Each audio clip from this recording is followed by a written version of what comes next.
সাংবিধানিক আদেশ ও গণভোটের সুপারিশে একমত নয় দলগুলো। বিস্তারিত সংবাদ।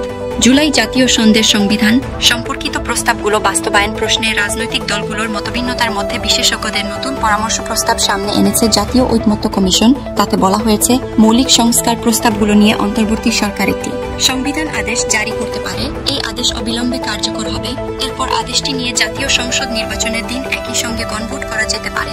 গতকাল বুধবার রাজনৈতিক দলগুলোর সঙ্গে জাতীয় ঐকমত্য কমিশনের আলোচনায় প্রস্তাবটি উপস্থাপন করা হয়। তবে এটি নিয়েও কোনো ঐকমত্য হয়নি। বিএনপি সহ কিছু দল প্রস্তাবটির সঙ্গে দ্বিমত করেছে।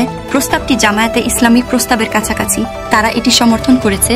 আর জাতীয় নাগরিক পার্টি এনসিপি বলেছে, প্রস্তাবটি নিয়ে তাদের দলে আলোচনা করতে হবে। এর বাইরে সংবিধানের সংশোধন বা সংবিধান আদেশ অন্তর্বর্তী সরকার বা অন্য কোনো কর্তৃপক্ষ করতে পারবে কিনা বা অন্য কোনো উপায়ে এটা করা যায় কিনা এ বিষয়ে সংবিধানের 106 নম্বর অনুচ্ছেদ অনুসারে সুপ্রিম কোর্টের মতামত চাওয়ার প্রস্তাব দিয়েছে বিএনপি। আরও কয়েকটি দলও সুপ্রিম কোর্টের মতামত চাওয়ার কথা বলেছে। তবে জামায়াতে ইসলামী ও এনসিপি এই প্রস্তাবের বিরোধিতা করেছে।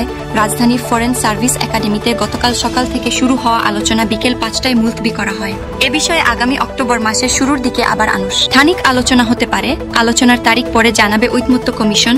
সনদ বাস্তবায়নের পদ্ধতি নিয়ে দলগুলোর সঙ্গে গত বৃহস্পতিবার থেকে আনুষ্ঠানিক আলোচনা করছে ঐকমত্য কমিশন।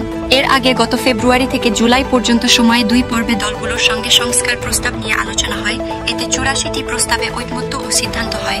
যদিও গতকাল পর্যন্ত সনদ বাস্তবায়নের উপায় নিয়ে কোনো সিদ্ধান্ত আসেনি। সংবিধান সংক্রান্ত প্রস্তাবগুলো বাস্তবায়নের উপায় নিয়ে একাধিকবার বিশেষজ্ঞদের মতামত নিয়েছে ঐকমত্য কমিশন। গতকালের বৈঠকে বিশেষজ্ঞদের সর্বসম্মত চূড়ান্ত অভিমত শিরোনামে একটি প্রস্তাব তুলে ধরে কমিশন সালাহুদ্দিন আহমদ বলেন, সংসদ নির্বাচনের দিন গণভোটের প্রস্তাব ভালো, কিন্তু সংবিধান সংস্কারের প্রস্তাবগুলো বাস্তবায়নে সংসদে সংশোধনী পাস হওয়ার পর গণভোট করতেই হবে।